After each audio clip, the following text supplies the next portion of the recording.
ಜಿಲ್ಲೆಯ ವಿಷಯದೊಳಗ ಈ ಸರ್ಕಾರ ಸಂಪೂರ್ಣ ವಿಫಲ ಆಗಿದೆ ಮತ್ತು ಈ ವಿಷಯವನ್ನ ಸರಿದಾರಿಗೆ ತರುವಲ್ಲಿ ಜಿಲ್ಲಾ ಉಸ್ತುವಾರಿ ಮಂತ್ರಿ ಸತೀಶ್ ಜಾರಕಿಹೊಳಿ ಅವರು ಕೂಡ ವಿಫಲಾಗಿದ್ದಾರೆ.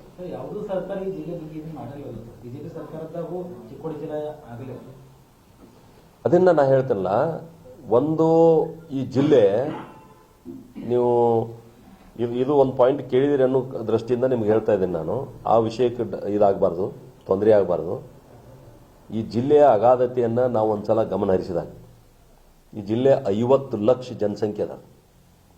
525ಕ್ಕಿಂತ ಹೆಚ್ಚು ಗ್ರಾಮ ಪಂಚಾಯಿತಿಗಳದಾವೆ. 525 ಗ್ರಾಮ ಪಂಚಾಯಿತಿಗಳನ್ನು ಒಬ್ಬ ಸಿಇಒ, ಜಿಲ್ಲಾ ಪಂಚಾಯತ್ ಸಿಇಒ ಮೇಂಟೈನ್ ಮಾಡೋಕ್ಕೆ ಸಾಧ್ಯನೇ ಇಲ್ಲ. 385 ತಾಲೂಕಾ ಪಂಚಾಯತ್ ಸ್ಥಾನಗಳದಾವೆ. ಸುಮಾರು 90 ಜಿಲ್ಲಾ ಪಂಚಾಯಿತಿ ಸ್ಥಾನಗಳದಾವೆ ನಮ್ಮ ಜಿಲ್ಲೆಯೊಳಗೆ. 90 ಜಿಲ್ಲಾ ಪಂಚಾಯಿತಿ ಆದ್ರೆ ಹೆಂಗೆ ನಡಿಬಹುದು ಅಂತ ಯೋಚನೆ ಮಾಡಿ. ನಾವಿದ್ದಾಗೂ 83 ಇತ್ತು ಕಾಣಿಸುತ್ತೆ. 83 ಜಿಲ್ಲಾ ಪಂಚಾಯಿತಿಗಳು. ಇದು ಹತ್ರ 100 ಹೋಗ್ಬೋದು ಅಂತ ನನಗೆ ಇದದ. 100 ಜಿಲ್ಲಾ ಪಂಚಾಯಿತಿ ಸ್ಥಾನ ಸಿಗ್ಬೋದು. ಯಾಕಂದ್ರೆ ಇದ್ರ ಸಲುವಾಗಿ ಒಂದು ವಿಧಾನಸಭೆ ನಡೆದಂಗೆ ನಡೀತದ, ಅಲ್ಲಿ ಕಂಟ್ರೋಲ್ ಮಾಡೋಕ್ಕಾಗೋಲ್ಲ. ಆ ರೀತಿಯಾದಂಥ ಒಂದು ವಾತಾವರಣ ನಿರ್ಮಾಣ ಆಗ್ತದೆ.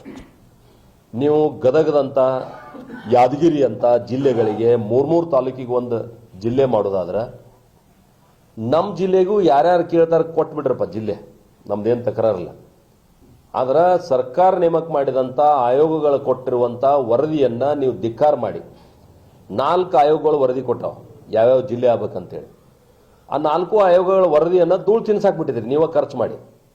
ಆಯೋಗಗಳು ಕೊಟ್ಟಂತ ವರದಿಯನ್ನ ಆಧಾರ ಇಟ್ಕೊಂಡು ಜಿಲ್ಲೆ ಮಾಡಬೇಕಾದದ್ದು ನಿಮ್ಮ ಕರ್ತವ್ಯ ಇತ್ತು, ನೀವು ಮಾಡಲಿಲ್ಲ. ಈಗ ಜಿಲ್ಲೆ ಬಹಳ ದೊಡ್ಡ ಪ್ರಮಾಣ ಆಗಿದೆ. ಎಲ್ಲರೂ ಜಿಲ್ಲೆ ಕೇಳ್ತಾ ಇದ್ದಾರೆ. ನನಗನ್ನಿಸ್ತದ ಬೆಳಗಾವಿ ಜಿಲ್ಲೆ 5 ಜಿಲ್ಲೆ ಮಾಡಿದ್ರು ಏನು ತಪ್ಪಿಲ್ಲ.